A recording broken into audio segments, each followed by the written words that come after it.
Chers amis, bonjour. Nous voici donc aujourd'hui, vendredi 26 juin. Bienvenue à vous tous qui rejoignez cette séquence, cette lecture de lecture. Aujourd'hui, vendredi, donc, nous sommes dans le livre des rois, au début du chapitre 25, deuxième livre des rois.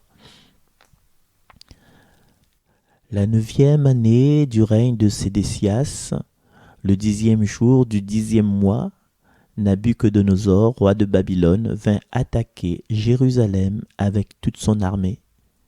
Il établit son camp devant la ville qui l'entoura d'un ouvrage fortifié. La ville fut assiégée jusqu'à la 11e année du règne de Sédécias. Le 9e jour du 4e mois, comme la famine était devenue terrible dans la ville et que les gens n'avaient plus rien à manger, n'avaient plus de pain, une brèche fut ouverte dans le rempart de la ville. Mais toute l'armée s'échappa dans la nuit par la porte du double rempart près du jardin du roi, dans la direction de la plaine du Jourdain, pendant que les Chaldéens cernaient la ville. Les troupes chaldéennes poursuivirent le roi et le rattrapèrent dans la plaine de Jéricho. Toute son armée en déroute l'avait abandonné. Les Chaldéens s'emparèrent du roi. Ils le menèrent à Ribla, auprès du roi de Babylone, et l'on prononça la sentence. Les fils de Sédécias furent égorgés sous ses yeux, puis on lui creva les yeux. Il fut attaché à une double chaîne de bronze et emmené à Babylone. Le 7e jour du 5e mois, la 19e année du règne de Nabuchodonosor, roi de Babylone, Nabuzardan, commandant de la garde service du roi de Babylone, fit son entrée à Jérusalem. Il incendia la maison du Seigneur et la maison du roi. Il incendia toutes les maisons de Jérusalem, toutes les maisons des notables. Toutes les troupes chaldéennes qui étaient avec lui abattirent les remparts de Jérusalem. Nabuzardan déporta tout le peuple resté dans la ville, les déserteurs qui s'étaient ralliés au roi de Babylone, bref, toute la population. Il laissa seulement une partie du petit peuple de la campagne pour avoir des vignerons et des laboureurs. Parole du Seigneur.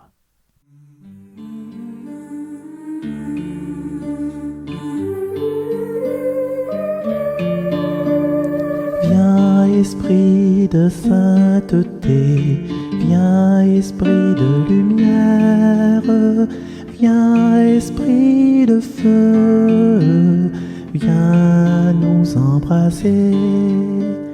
Viens, esprit de sainteté, viens, esprit de lumière, viens, esprit de feu, viens nous embraser.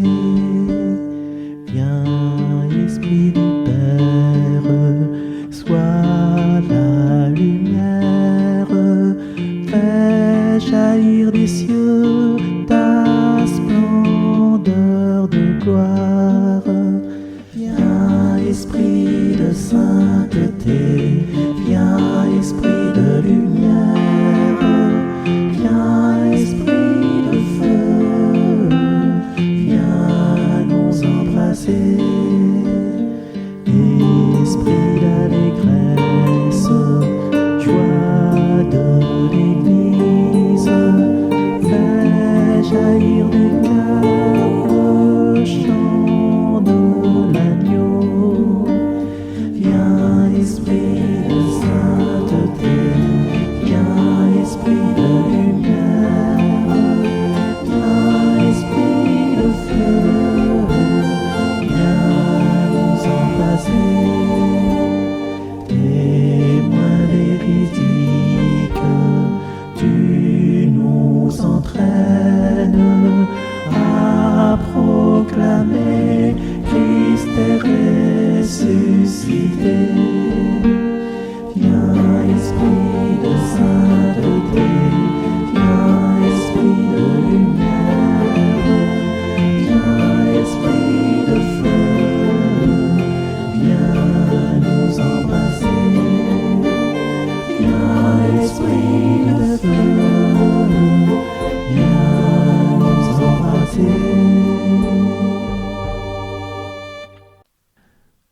Aujourd'hui, la liturgie nous propose de découvrir, de redécouvrir, de prier avec le psaume 136. Que ma langue s'attache à mon palais si je perds ton souvenir. Au bord des fleuves de Babylone, nous étions assis et nous pleurions, nous souvenant de Sion, au saule des alentours, nous avions tendu nos harpes. C'est là que nos vainqueurs nous demandèrent des chansons, et nos bourreaux des airs joyeux. Chantez-nous, disaient-ils, quelques chants de Sion. Comment chanterions-nous un chant du Seigneur sur une terre étrangère? Si je t'oublie, Jérusalem, que ma main droite m'oublie. Je veux que ma langue s'attache à mon palais si je perds ton souvenir. Si je n'élève pas Jérusalem au sommet de ma joie. Gloire au Père et au Fils et au Saint-Esprit, au Dieu qui est, qui était et qui vient, pour les siècles des siècles. Amen.